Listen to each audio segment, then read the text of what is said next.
Today, I am like, Laura, you embrace all your inner encouraging vibes because today is my day for National Compliment Day.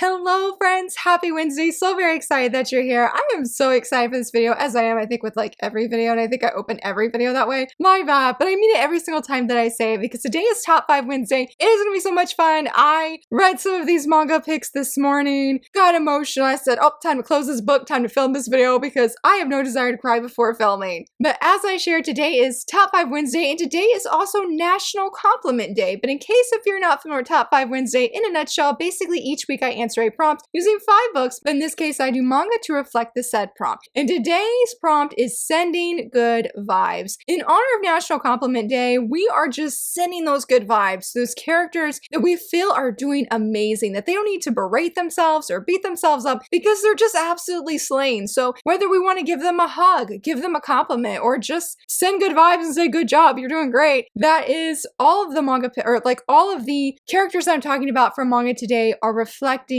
that, because we just want to compliment them and send some love their way because they really deserve it. And I had to think hard about this one in the sense, I felt there's a lot of different characters I would love to just go give them a bear hug and tell them like, girl, you're doing so great, to like, you know, again, degrade yourself or feeling, oh my gosh, I'm doing horrible. No, you're doing fantastic. You just don't see it, but we, the readers, are seeing what you're doing. And with that said, I feel like there's no better character for this prompt. She comes to mind every single time when I think of like sending good vibes, complimenting. For number 1, I am saying Uka from Honey Lemon Soda. I love her so much. She is amazing, and I am just so deeply thankful that Yen Press is physically printing this manga. I think it's like 20 volumes and ongoing, and Recently, there was news that we could be getting an anime adaptation because there was, I think it was like a web domain was formed, and usually when that happens, when there's a website in honor of a manga, usually it gets an anime. We saw this with A Condition Called Love, and that's only coming to mind right now, but we have seen this with other anime, so I'm really hoping that Uka gets her moment to shine because this manga is all about her character development, all about how she's growing, how she is thriving in pursuing her dream of having a fun high school experience. She was more or less, and I say more or less, Uka might not agree, but I do feel she was bullied in middle school. So her dream, her hope is to have a fun high school experience. She goes to a completely different school, hopes, dreams for the best, and we are seeing that unfold with every single volume of her working towards that dream. And in volume 4, it's the best volume yet. She's taking these giant steps, these leap of faith and going forward and just not just in her dream, but I feel like being brave and stepping out in boldness, and I am just so here for it. I would just love to give her a hug and just love to tell her, girl, you are doing amazing. You may be comparing yourself to this person and that person, and thankfully last volume she made a comment, and I absolutely love that quote. I don't know exactly word for word, but she's looking, oh gosh, what's the guy's name? Kai, there we go. She's looking at Kai and him being with some friends and him being with a certain female character, and she's like, their world is so bright, but mine is great too. My world is bright too.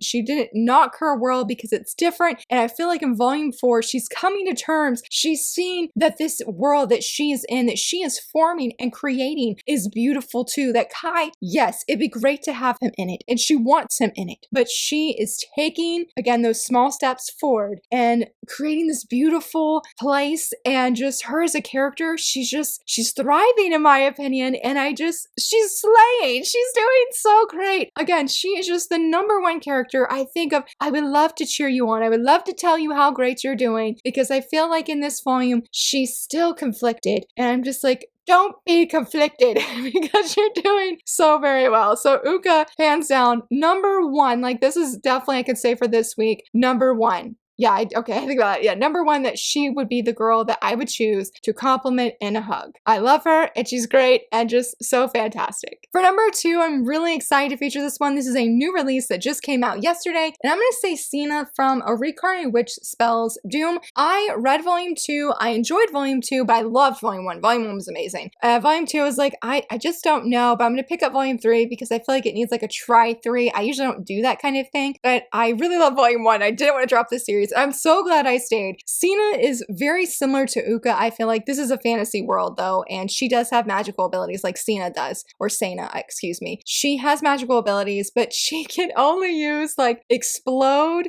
and oh gosh, I can't remember her other magical word, but it's like negative things that are blowing up, they're exploding, and doesn't have a positive connection when we think of these words. Like it just, there's not a positivity here. And a lot of things have gone down in this manga, and she's really doubting, can she prove her ability, as she is a caller in this manga, and she's able to, I think she can control these dragons in this world, or at least she has the ability not to control them, but to tame them, so to speak. She can team up with them. She can call or summon the dragons. And she has been summoned by this one character that's new in this volume, and he wants her to prove herself, and she's really doubting if she has the ability to do this. Can she successfully, show that she is legit when she's like, I have not learned to control my magic, I haven't been able to use different magic, because as a caller, she has, I think it's like extremely OP skills, but she can't use them. She's only been able to use them in times of deep stress and distress where people's lives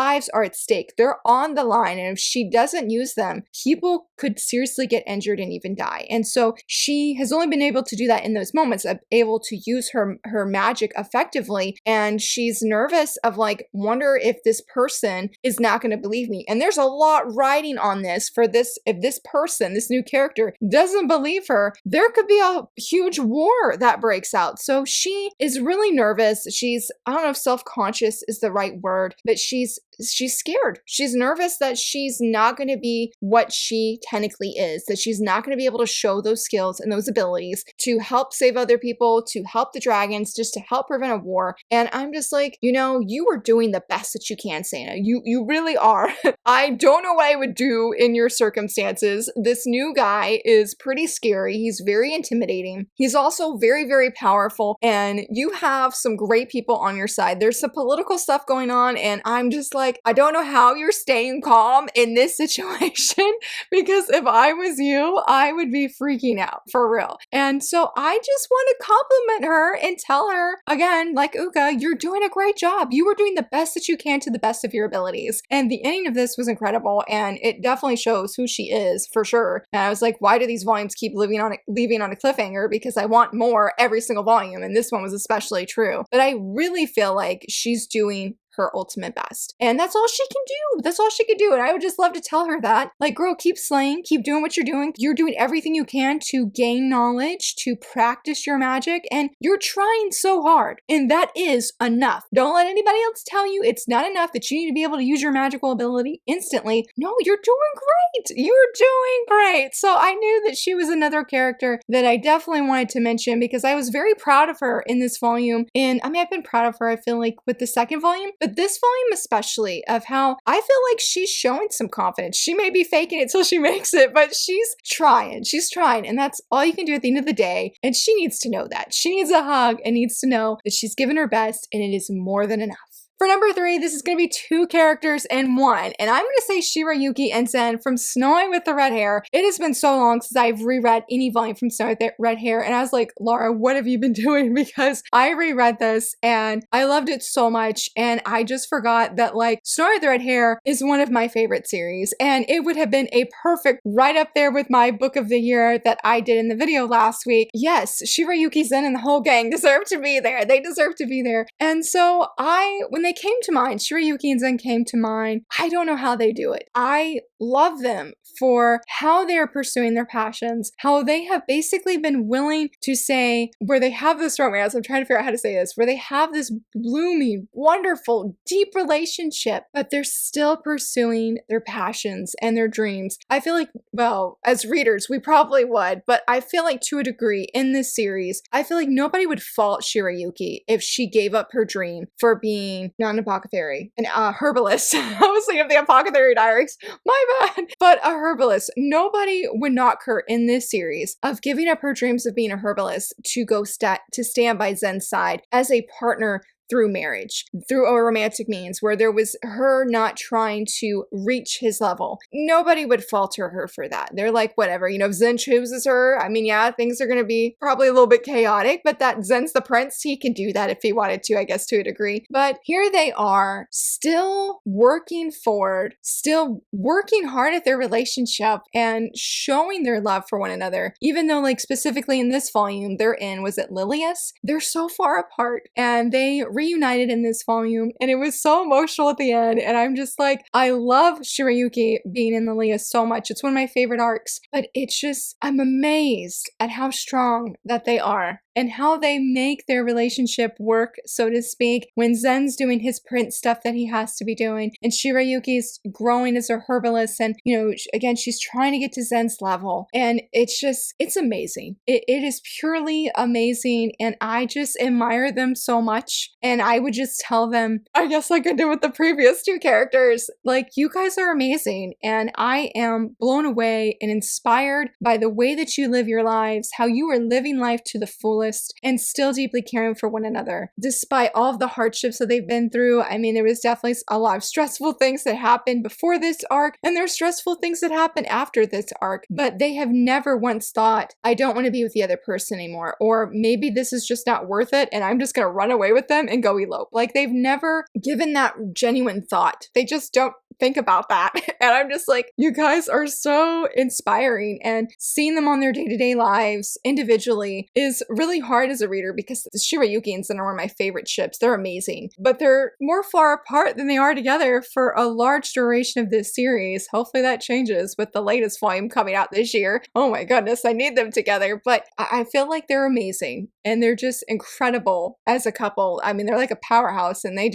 inspire me. They inspire me. I don't know if that's a compliment in there per se, but I just felt like they needed to be mentioned today, that they need to know they're doing amazing, and they may struggle and hurt and worry and grieve, but they never give up. They never give up on one another. They stand strong together, whether that's, you know, figuratively because they're far apart, or when they're physically close. They still stand strong, and I guess I would just tell them, keep standing strong. You're amazing.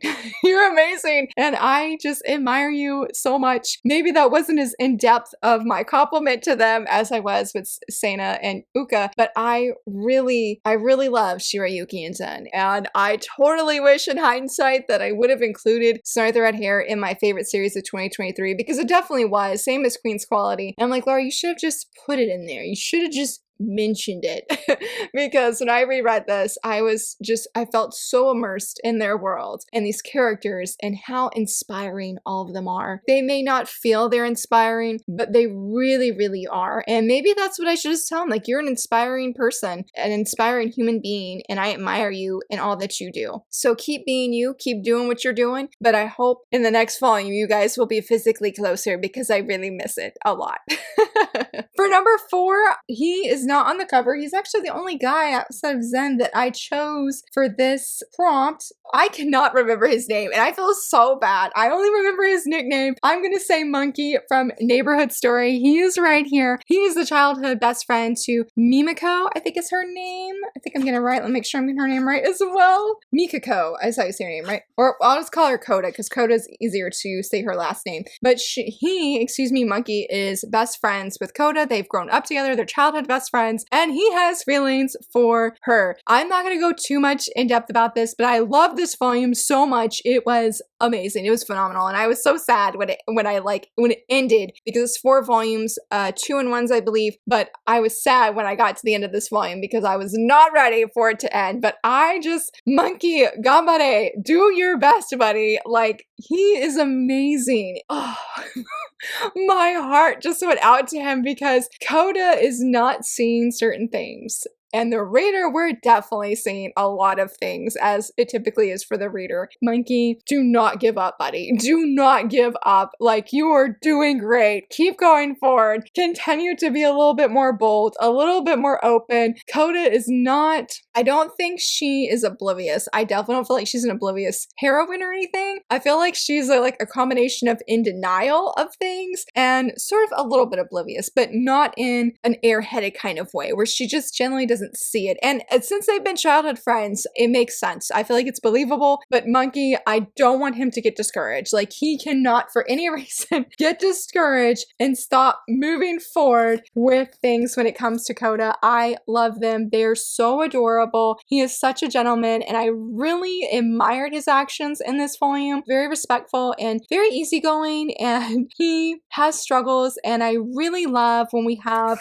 male heroes, especially in shoujo manga, that are not afraid to get emotional. They're not afraid to cry. Monkey is one of those young heroes, and I really love seeing it because I feel like it's always a positive thing when we're debunking that men can't cry regardless of age. And so I love seeing him flourish in many ways, but also be like totally stumped that his feelings are not getting across to a certain character. So my compliment for him today is don't give up. You are doing great. Keep moving forward, buddy. Keep moving forward, because surely this person is going to come around. They're going to see as it got closer to the end of volume, I guess it would be volume 2, things are happening. Even at the end of volume 1, things are happening. So the progress you're making, it's progress. It counts, and you're going to meet that finish line. I am believing it for you, Monkey. I am believing it for you. So I had to feature him. All the characters are great in this manga, but Monkey, he's so fun. He's such a delight, and I love these characters. Referring to Coda and Monkey, I really love them. I love everybody, but especially them. I would highly recommend this manga. It was awesome, and I'm very excited for volume 2. So again, my pick for this one from Neighborhood Story is Monkey,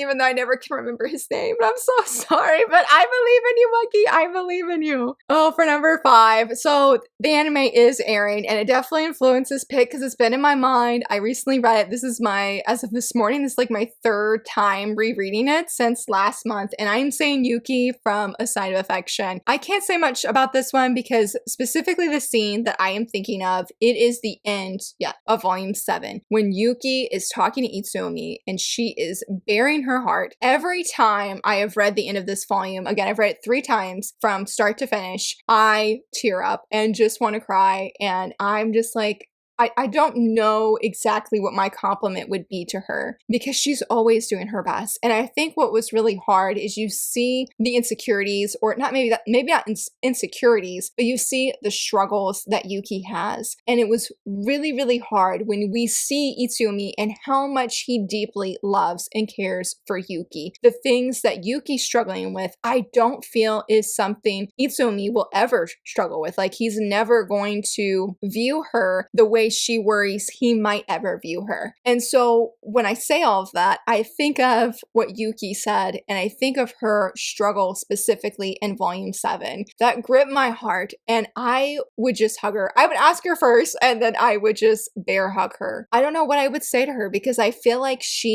and I guess maybe that's what I should say. I feel like she's giving her all. Like, Yuki, you're giving your all, and you are so incredible. And you don't need to unintentionally knock yourself down when you are trying and giving your best. And I feel like Itsumi sees that every single day that they're together, when they're physically together and when they're talking. Yuki is such an upbeat and encouraging and cheerful person. And I think it was really hard at the end of this volume seeing her, again, bare her heart and see where she's not. We see behind the layers of this cheerful person, this person who has to be more outspoken in the sense of when they're communicating, she has to tell her feelings directly. Like, there's no, sometimes when people are communicating, you can throw shade or you can say something's a joke when it's not, or you say something and be like, well, that was a joke. There's a lot of different nuances to verbal communication. And because Yuki is not verbally communicating, but, using sign language or text or,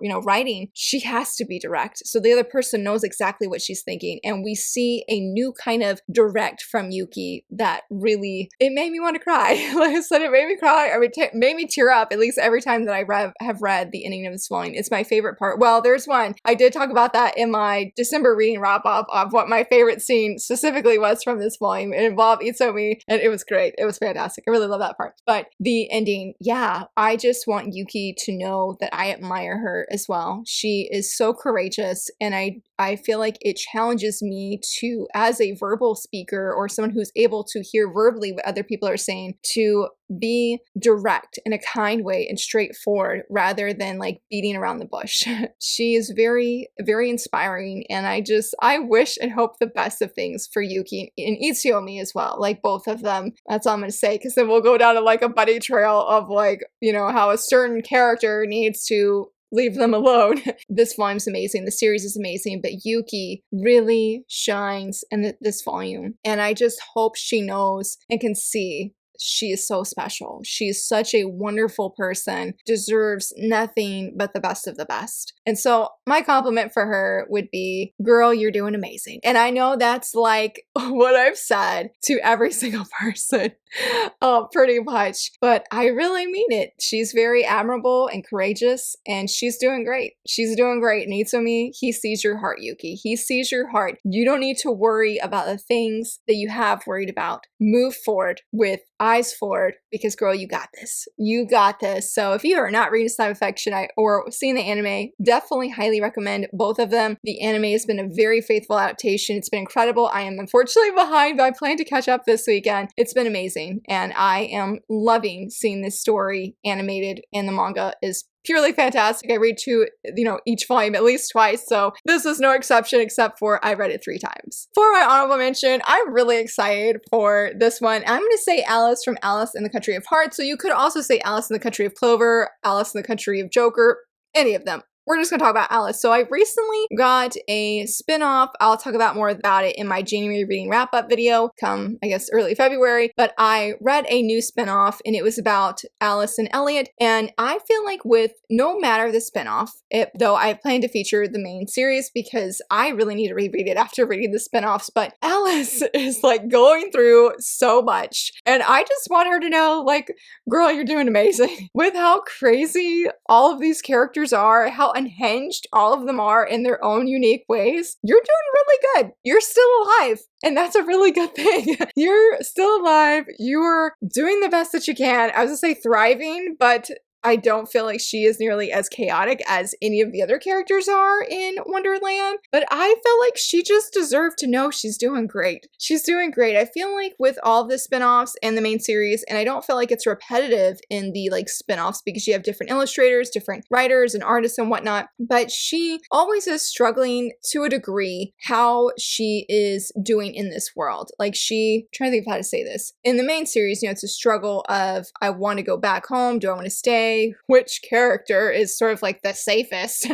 And how do I get Peter White off of me kind of thing. But she really, I think, does the best that she can in being in any of the situation where if she's in the Country of Clover, the Country of Hearts, she's trying, and she has to work through almost different trauma in any of them. Though I feel like with the latest one I read about Alice and Elliot, she's struggling with things with her sister. And I do have a full review of the main series if you're interested in watching it. I just admire how, regardless of what struggle it is, and regardless of what spinoff it is, or what country she's in, she's always trying. And I feel like is always trying to work through whatever that struggle is. And while she's working through this struggle, she has to make sure she's staying alive in that country, specifically for sure in the main series. I mean, there's so many different things happening. People want Alice, sometimes not for I'm thinking of Ace.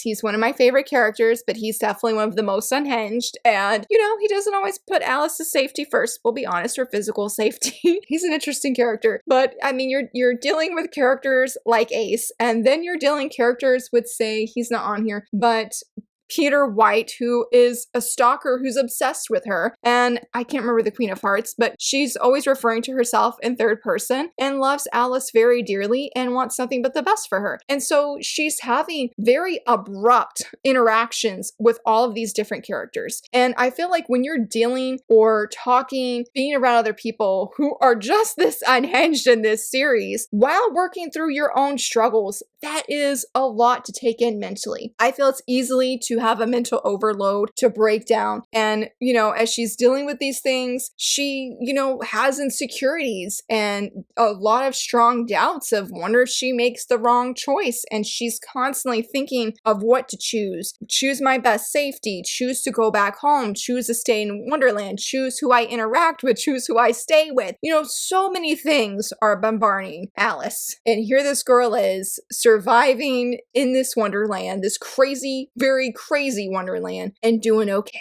And she's doing okay.